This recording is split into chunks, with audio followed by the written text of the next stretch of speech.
ইদানিং শুনলাম bullet proof গাড়ি কিনেছে তারা। তা আপনার যদি বুলেট প্রুফ গাড়ি হয়, বাংলাদেশের 18 কোটি মানুষের জন্য তো বুলেট প্রুফ ট্রেন থেকে পাবলিক সার্ভিস সবগুলোকে আপনার বুলেট প্রুফ করতে হবে। বিএনপির মৃত্যু ঘণ্টা বেজে গেছে, এটা আমরা আগে বলেছি, তাদের মৃত্যু ঘণ্টা আরো জোরে বাজতেছে ইনশাআল্লাহ।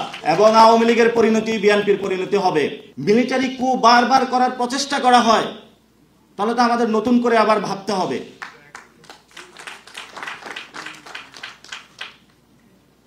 আপনারা জানেন 2001 থেকে 6 বাংলাদেশে এমন কোন জগৎ ছিল না যেখানে দুর্নীতি করা হয় নাই। প্রত্যেকটা লোক দুর্নীতিতে হলো, তারা বিপর্যস্ত হয়েছিল। নতুনভাবে হাওয়া ভবন তৈরি করা হয়েছিল এবং এখন ওই যে লোকগুলা হাওয়া ভবনে ছিল, যে পিএস ছিল, যে টাকার বান্ডালগুলো সামাল দিয়েছিল, তারা আজকে নমিনেশন পাইতেছে। এর নমিনেশন পাইয়া বলতেছে আমি জুলাই সনদ আমি কিছু বুঝি না, নতুন বাংলাদেশ বলে কিছু বুঝি না। আরে ভাই, এটা কেমন কথা?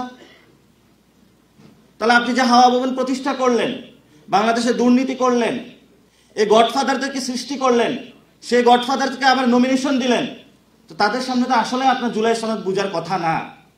আপনার জুলাই সনদ যদি বুঝতেন, আপনি যদি 3 অগাস্টের পরে অথবা আগে বাংলাদেশে ফেরত আসতেন, জনগণের সামনে মুখোমুখি হতেন, জনগণের সামনে দেখতেন রাস্তায় যে লাশগুলো পড়েছিল, হাসপাতালে যদি ঘুরে ঘুরে আপনি দেখতেন যে আমাদের ভাইরা এখনো কাতরাচ্ছে, তাহলে আপনি বাংলাদেশে জুলাই সনদ এবং গণভোট কি আপনার হলো পরতে পরতে মাথার মধ্যে ঢুকে যেত।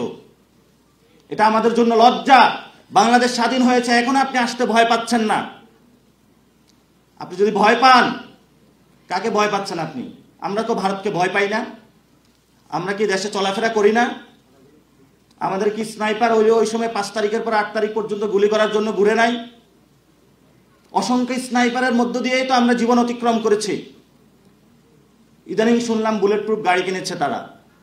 তা আপনার যদি বুলেট প্রুফ গাড়ি হয়, বাংলাদেশের 18 কোটি মানুষের জন্য তো বুলেট প্রুফ ট্রেন থেকে পাবলিক সার্ভিস সবগুলোকে আপনার বুলেট প্রুফ করতে হবে।